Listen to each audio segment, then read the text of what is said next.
Himok po ni Binmaley Mayor Pedro Merera III ang sinumang nasa likod ng pagpapakalat ng umano'y problema sa tambak ng basura sa ilang bahagi ng bayan na humarap ng personal upang malinawan sa nasabing issue.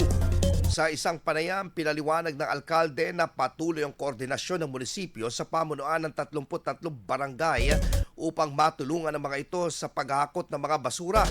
Ayon sa kanya, hindi umano sapat ang mga kulong-kulong upang makayana ng dami ng mga basurang nakokolekta araw-araw mula sa mga kabahayan. Dagdag pa ng alkalde, isa rin sa mga naging hamon ang pagkaantala ng pag-aproba ng pondo para sa gasolina ng mga sasakyang sanay maghahakot ng mga basura. Gayunman, agad umanong umaksyon ng lokal na pamahalaan upang masagot ang kakulangan at maiwasan ang pagkaantala ng waste management operations sa nasabing bayan.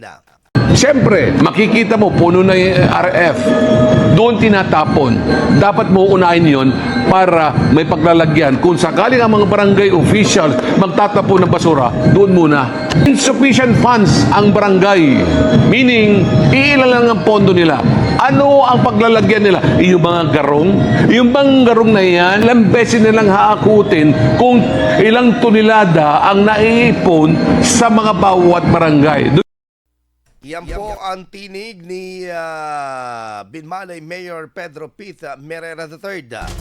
Nagbigay rin ng mensahe ng alkalde sa mga kritiko nito na hinihikayat ang mga ito na alamin muna ang tunay na kalagayan at ang mga ginagawang hakbang ng pamahalaan upang maresolba ang problema sa halip na magpalaganap ng issue.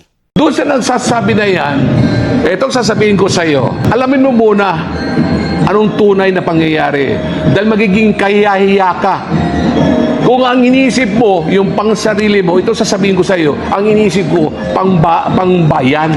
Kung gusto mo ako i-challenge, pumunta ka sa akin. At bibigyan kita ng mismo mga calculations tungkol sa basura. IFM News. IFM News. IFM News.